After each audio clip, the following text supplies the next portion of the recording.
BFM Business et Tech Co présente De quoi je me mêle, François Sorel. Voilà, deuxième partie de ce De quoi je me mêle, toujours avec Éric Le Bourlou, que vous pouvez lire entre autres dans Les Numériques, et bien sûr Anthony Morel, journaliste à BFM Business. Deuxième partie de ce De quoi je me mêle, avec une mauvaise nouvelle pour Boston Dynamics, qui a été tout de suite corrigée par une bonne nouvelle, puisque la première info, en fait, alors Boston Dynamics, je ne sais pas si vous vous en souvenez, mais c'est ces robots incroyables, ces chiens Spot là, qui nous ont totalement bluffés il y a quelques années, enfin quand on avait vu, moi je pense que ça a été mon premier choc technologique quand j'ai vu ces robots-là. Ouais, sur les robots, ces chiens, en fait, je trouvais qu'ils avaient, c'était troublant d'ailleurs, un mimétisme d'un vrai animal qui était incroyable. Le gars qui donnait des coups de pied dedans. C'est cette vidéo-là, moi. Le chien qui se rattrape comme ça, qui arrive à descendre, qui arrive à parcourir des sentiers avec des pierres et tout. C'était quand même assez impressionnant. La vidéo du coup de pied, elle est folle parce que en fait, c'est le premier moment où je me suis pris à avoir de l'empathie pour un robot. Et là, tu te dis, waouh, il y a un truc qui est vraiment très, très bizarre. C'est-à-dire que tu vois un ingénieur qui file un coup de pied à Spot, il réagit comme un vrai chien, et tu te dis, ah, mais il est méchant ce gars de taper le chien. Pourquoi il fait ça? Alors que, évidemment, c'est une boîte de conserve. Et là, tu te dis, waouh, il y a un biais cognitif énorme qui est en train de se mettre en place parce que c'est robot. Alors qu'il a même pas, il a une allure de chien, mais c'est un robot. Oui, bien sûr. Mais moi, ce qui m'avait impressionné, c'était évidemment le coup de pied qu'il lui donne, mais surtout la manière dont il réagit, c'est-à-dire qu'il lui donne un coup de pied et on sent qu'il est déstabilisé, et comme un être vivant, en fait, il se repositionne de manière totalement fluide et naturelle. Et je me suis dit, waouh, c'est quand même assez impressionnant, cette boîte est à suivre. Et puis après, on l'a vu, et donc Atlas est arrivé. Alors Atlas est encore plus spectaculaire, si c'est possible, que Spot, puisque c'est le robot humanoïde, donc il y a encore plus de projections, j'imagine, de Boston Dynamics. Et la vidéo qui avait beaucoup fait parler, il y en a eu beaucoup d'autres, mais c'est celle où il fait un salto arrière notamment. Donc tu vois quand même, un robot, c'est là qu'on voit l'évolution quand même de la robotique en l'espace de 10 ans. C'est incroyable, c'est ce robot humanoïde, il fait un salto arrière, il fait un parcours du combattant, t'as l'impression que c'est un ninja, le machin. C'est complètement dingue. C'est les vidéos les plus spectaculaires robotiques qu'on ait vues, je pense. Vous le voyez, c'est impressionnant. Là encore, il a un naturel dans sa manière de se mouvoir, en fait. C'est impressionnant. Alors là, tu vas le voir, qui se prend une énorme gamelle, si je me souviens bien de la vidéo, parce qu'ils ont aussi publié. Et c'est pareil, t'as mal. Heureusement qu'il n'a pas de coucougnette. Mais c'est ça, parce qu'en fait, il tombe d'une poutre, et en plus, le geste, t'as l'impression qu'il se met la main à l'entrejambe comme s'il avait mal. C'est ça qui est complètement incroyable. Non, mais c'est fou, quoi. Alors c'est rigolo parce que, donc tu le disais, ils ont publié 2 vidéos. Alors là, t'as la vidéo où effectivement, t'as un ingénieur qui se bat contre l'humanoïde, et tu te dis, le jour où les robots reprendront le contrôle, ce mec-là, j'aimerais pas être à sa place, parce qu'ils s'en souviendront. Ils s'en souviendront. Ils ne vont pas oublier. Ils ont publié 2 vidéos. La première pour la retraite d'Atlas, donc de l'ancienne version d'Atlas, où ils montrent un peu l'évolution du robot à travers les âges sur 11 ans, et on voit effectivement qu'on part d'une grosse boîte de conserve qui marche de manière un peu gauche pour arriver à un robot incroyablement sophistiqué qui est capable de faire des galdipettes, des saltos, des parcours du combattant quand il ne se vautre pas méchamment. Et c'est vrai que Boston Dynamics, de ce point de vue-là, a pas mal d'autodérision. Il montre aussi toutes les faillites quand le robot se plante. Et c'est de bonne guerre, mais ils ne sont pas obligés de le faire. Donc ils ne nous font pas croire que tout est parfait, que tout fonctionne parfaitement. Et puis ça rajoute de l'empathie, en fait. Mais c'est ça, on se dit, parce que les bêtisiers, c'était les humains. Là, on a un bêtisier de robot. C'est ça. Et tout de suite, ça nous fait rigoler. Mais non, mais ça, c'est tout bête. Ça change la posture, en fait. Donc ça, c'était la première vidéo, et donc c'était bye bye Atlas. Donc là, on s'est dit, waouh, qu'est-ce qui se passe depuis que Hyundai a racheté Boston Dynamics? Que se passe-t-il? Peut-être qu'ils vont arrêter la robotique, qu'ils vont peut-être se repositionner sur les robots pour construire des voitures, ou je sais pas quoi. Peut-être qu'ils leur coûtent trop cher, parce que c'est vrai que c'est marrant de voir des robots qui font des galipettes, mais enfin ça leur rapporte pas beaucoup d'argent, ils les vendent pas pour l'instant. Ça sert pas à grand chose dans l'absolu. Et quelques heures plus tard, ils sont malins en termes de com évidemment, ils publient une deuxième vidéo avec la nouvelle version d'Atlas. Alors que je vais décrire pour ceux qui nous écoutent, on voit un robot allongé au sol et qui se lève, mais comment dire, en se contorsionnant. Je pense que même un gymnaste professionnel fait pas ça, très clairement. Et donc moi, je me lève comme ça le matin aussi. C'est pareil, même chose. Alors le design a changé. Alors pour ceux qui se souviennent, t'as vu, il a une petite antenne Wi-Fi trop mignonne. Mais oui. Alors c'est le mot. Tu as raison. De la tête. Trop mignon. C'est-à-dire qu'en gros, on est passé d'un robot, et je pense que c'est un choix de design évidemment délibéré, on est passé de Terminator à Pixar, en gros. C'était un robot qui faisait peur, et peut-être un peu trop peur. Maintenant, c'est un robot qui est beaucoup plus mignon. Je dis Pixar parce qu'il a une tête en forme de lampe, ça fait penser un peu au logo Pixar.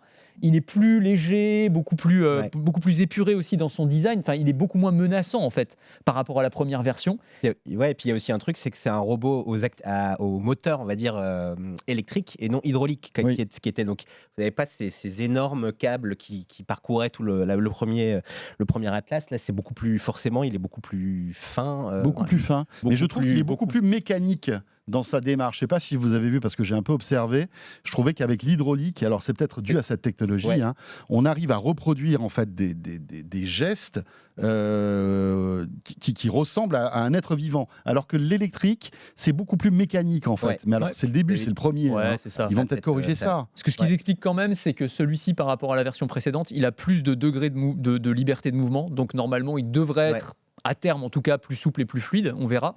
C'est d'ailleurs ce qu'il montre quand on le voit se lever, c'est un mouvement qui est impossible pour un humain évidemment, et c'est aussi ça qui est intéressant, je trouve, c'est qu'ils ont fait évoluer, ils ont évolué par rapport à ça, c'est-à-dire qu'Atlas était vraiment singeait au maximum l'être humain. Or on sait que c'est pas forcément un robot humanoïde bipède, c'est pas forcément ce qui est le plus pratique en tant que robot. Donc là, en faisant ça, en montrant que en fait finalement il a des degrés de liberté qui sont largement supérieure à celle d'un humain. Il peut faire des mouvements qu'un humain ne peut pas faire. Il montre aussi que c'est un robot qui va être peut-être beaucoup plus polyvalent que ne l'était Atlas. Oui, et peut-être au moins une usine à gaz, parce que je ne sais pas si vous avez vu sur le problème de l'hydraulique, c'est que dès qu'il pète, il y a du jus, là, du liquide qui sort partout. C'est ça. C'est impressionnant. Ça vole dans tous les sens. Sur le bêtisier, enfin, je veux dire, dans le salon, ça fait tâche, c'est le cas de le dire, excusez-moi. Le gros majordome, là, il t'apporte un majordome, il en fout partout. Et pétard, il se casse le tibia. Les invités sont arrosés, quoi. C'est bien. T'as du liquide, de l'huile partout. T'es content. T'as gagné ta soirée. C'est super. T'as raison. Donc là, électrique, il n'y a plus de problème de genre. Beaucoup plus pratique. Et je pense que c'est intéressant aussi parce que, je pense que le timing est vraiment bien choisi et pas du hasard du tout, parce qu'il y a une montée en puissance de la concurrence aussi dans la robotique humanoïde. On a parlé de Tesla avec son robot Optimus. Il y a Figure aussi, qui est une boîte qui est en train de monter en puissance avec ces robots qui sont capables d'imiter les êtres humains. C'est incroyable. Figure, c'est vraiment avec un truc du de fou. ChatGPT à l'intérieur. Donc exactement. On a un vrai dialogue avec ce truc-là, c'est incroyable. En fait, c'est ça. Je pense qu'on va sortir de la version pure démo, robot qui fait des saltos, pour arriver vers quelque chose de peut-être plus fonctionnel. Hyundai maintenant est aux commandes et ils veulent, je pense, aussi un modèle économique, un robot qui puisse se vendre chez des industriels, dans des usines, etc. Et un robot qui, comme c'est un peu la tendance avec Figure ou avec Tesla, soit des robots, ce qu'on appelle des humanoïdes à usage général, c'est-à-dire plus seulement capables de faire ce qu'on les programme à faire, mais capables d'imiter, de regarder l'être humain, d'analyser leur contexte et en fonction de tout ça, de prendre des décisions. Et c'est ça, en fait, la sophistication ultime pour les robots. Et je pense que Boston Dynamics va aller vers ça avec cette version. On a hâte de voir ce qu'il est capable de faire, en tout cas. Ouais. C'est clair. Mais imaginez la puissance de ChatGPT associée à ce type de robot électrique. C'est incroyable. Mais tu as vu le robot de Figure... Est-ce que vous l'avez vu, le Figure 01, il s'appelle, qui parle. Donc ils lui ont intégré ChatGPT, donc c'est un humanoïde un petit peu comme ça. Et puis surtout, il y a un gars en face de lui qui lui dit trie les poubelles. Il a tout un truc devant. Vous avez pas vu? Non, moi j'ai pas vu, mais elle est incroyable. Incroyable.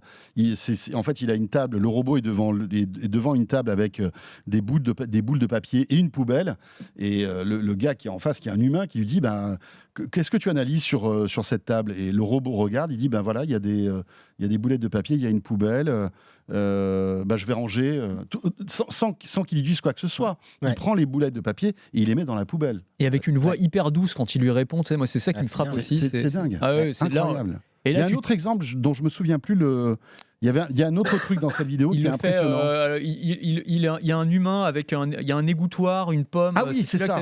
Et en fait, il dit il range une assiette sur un égouttoir. Ouais, c'est ça. Décris-moi qu'est-ce qu'il y a en face de toi. Là, il y a toi, un être humain. Il y a une pomme rouge. Là, je vois un égouttoir avec de la vaisselle. Et donc, il commence à ranger et tout. C'est le grand fantasme de la robotique, d'avoir un assistant robot à la maison, un majordome. Et d'ailleurs, c'était aussi des vidéos qu'avait à un moment montré Boston Dynamics avec Spot. Je me rappelle qu'ils avaient fait cette vidéo vidéos où on voyait Spot ranger, prendre une bière, la mettre à la poubelle, etc. Mais effectivement, sans forcément la partie IA, puisqu'on rappelle. Là, c'était plutôt scripté, quoi. Exactement. Boston Dynamics est connu pour très bien scripter ses vidéos, bien sûr. Évidemment. Mais là, avec l'émergence de ce genre de techno comme ChatGPT, ça peut tout changer. Tiens, alors, tout à l'heure dans la première partie, on parlait d'échecs. Est-ce que AirChat, qui est, on va dire, cette nouvelle appli réseaux sociaux qui enflamme la Silicon Valley, va avoir le même destin funeste que AI-Pin? Je sais pas. Ou et Clubhouse. Vous vous souvenez de Clubhouse? Ah, Clubhouse. Alors, c'est quoi AirChat? Parce que tu voulais nous en parler. Oui, AirChat, c'est un petit peu l'application sociale qui est en train de monter dans les cercles un peu geek, early adopters de la Silicon Valley, qui consiste en fait, ils appellent ça un social talkie-walkie, ou en fait c'est un petit peu comme Twitter mélangé avec du du Clubhouse, pardon. Simplement, plutôt que d'écrire votre message à la main comme sur Twitter avec votre clavier, vous allez le dicter à la voix, et donc il va être retranscrit par l'application en texte, mais tous les utilisateurs vont aussi pouvoir vous écouter, et donc soit lire le message bien sûr, mais aussi écouter votre voix en train de le dire. Donc c'est ça la promesse du truc. Ça n'a rien d'exceptionnellement fou quand on y pense. Bon, c'est juste une autre manière de partager, c'est-à-dire plutôt à la voix et par mini-message, comme des micro-podcasts, un petit peu, comme si vous envoyiez quelques secondes de votre audio à vous. Quand tu vois l'explosion des messages vocaux sur WhatsApp, notamment, exactement. Alors on aime ou on n'aime pas. Là, moi, je pense que je suis trop... Moi, je déteste les vocaux. Alors, je vais vous dire, m'envoyez pas de vocaux, vraiment. Ou alors si, mais 5 secondes. Oui, mais tu as des vocaux maintenant qui peuvent être transcrits en texte. Oui, c'est ça. Non, mais ça c'est intéressant. Ça, c'est pratique. Ah non, mais putain, c'est une perte de temps. Snapchat fait ça, notamment. Quand tu fais un vocal sur Snapchat, t'as la version écrite qui apparaît derrière. Mais en fait, les vocaux, je suis d'accord, moi je suis pas fan, mais en revanche, parfois quand tu dois expliquer un truc compliqué à l'écrit, c'est plus facile de le dire en fait. Oui. Et c'est vrai que ce soit court. C'est juste ça. Non, mais bien sûr, si tu fais un vocal de 2 minutes, c'est pas possible. Sinon, c'est le retour du message sur le répondeur, qui a disparu ou quasiment disparu. Dieu merci. Ah non, les vocaux, c'est pas possible. Mais en fait, effectivement, en tout cas, ce que propose AirChat, cette fonction de je transcris et je laisse la possibilité d'écouter le vocal, ça peut être un bon truc pour les vocaux. Parce que je suis d'accord, je suis pas non plus très très fan de ces messages vocaux sur WhatsApp. Parce que je crois que l'argument qu'ils mettent en avant aussi, alors pour le coup, ça je peux l'entendre, c'est que le fait que les réseaux sociaux soient écrits principalement, ça génère aussi des erreurs de communication, des erreurs d'interprétation. Tu sais jamais vraiment le ton que prend la personne. Alors tu as les emojis qui peuvent, mais en tout cas le fait de pouvoir avoir la version vocale, c'est vrai que en termes de communication, c'est aussi un plus. Donc si tu as un doute, tu peux... Et puis ce qui est intéressant aussi, et c'est le retour de certains utilisateurs de cette appli, c'est qu'ils disent il y a des gens que je connais très bien par le biais des réseaux sociaux, mais j'avais jamais entendu leur voix. Je ne savais pas quelle était leur voix. Et c'est vrai que c'est marrant parfois quand on entend la première fois la voix de quelqu'un qu'on a suivi que par écrit. Et ça donne effectivement, pourquoi pas, on peut mettre plus d'ironie dans la voix, on entend mieux certaines intonations qui vont être différentes, qui ne passent pas forcément en texte. Voilà, donc après AirChat est en train de monter, ça monte au classement des applis sociales les plus téléchargées, notamment sur l'App Store. C'est dispo en France, mais attention, évidemment, ce n'est accessible que sur cooptation. Un peu comme Clubhouse à l'époque. C'est pour ça aussi qu'il y a une espèce de buzz qui se fait autour de l'application, puisque les invitations arrivent au compte-gouttes, par invitation Twitter. S'il y a un contact Twitter qui est déjà sur l'application, etc. Enfin, on connaît très bien ça. C'était le cas de Clubhouse et tout le monde avait envie d'en être parce qu'évidemment, on voyait que c'était un truc qui montait chez les Happy Few. Et on va voir si cette application-là peut dépasser ce stade. Parce que c'est bien beau de faire le buzz autour de fonctions qui sont pas si folle que ça, on va pas se mentir.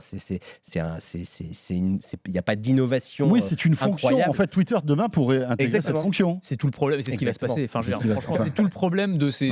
Bien sûr. Alors moi, je leur souhaite tout le bonheur possible. Et vraiment, là, j'y crois pas une seconde. Voilà, je vous le dis. Mais non, mais c'est le problème de ceux. C'est la barrière à l'entrée est tellement énorme parce que tu as des acteurs qui ont des centaines de millions d'utilisateurs que effectivement, c'est ce qui se passe à chaque fois. Si une fonctionnalité qui fonctionne, et en fait, Meta ou Twitter va juste l'intégrer l'intégrer, la pomper, refaire exactement la même chose et dire regardez, c'est formidable. Et nous, on a 1 milliard d'utilisateurs qui peuvent l'utiliser. Donc c'est malheureusement. Ou alors faut être au bon moment pour accepter le chèque. Parce que Clubhouse, je crois qu'on leur avait proposé aussi de les racheter. Et puis ils avaient dit non, mais ils auraient dû dire oui. C'est dommage. Et ouais. Tiens, j'ai lu que l'un des investisseurs de Lay Alpine avait investi dans AirChat. Ah merde. Non, c'est pas vrai. Et le mec, il a du nez, hein, quand même. Vraiment, il est sur tous les bons coups. Ah, il est vraiment sur tous les bons coups, quoi. Vraiment. Bon, les amis, on arrive au bout. Merci, c'était top. Ouais. Franchement, on a passé un bon moment. Hein, c'était sympa. On rigole bien. Voilà, c'est clair. Et puis... voilà, il faut prendre un petit peu de recul. Ce n'est que de la tech. Alors, c'est de la tech, mais ce n'est que de la tech. Hein. Oui. Je vous rappelle que si vous êtes avec nous, par exemple, en audio, eh bien, vous allez avoir un petit module bonus dans quelques instants avec toujours Éric Le Bourlou, avec Anthony Morel. Un petit module bonus qui est exclusif donc sur le podcast audio. Et puis, si vous êtes en train de nous regarder ou nous écouter sur BFM Business ou sur YouTube, merci de nous avoir suivis. On se retrouve bien sûr la semaine prochaine, vous le savez, de quoi je me mêle, votre rendez-vous tech du week-end. Salut à tous et à très vite. De quoi je me mêle sur BFM Business et Tech & Co.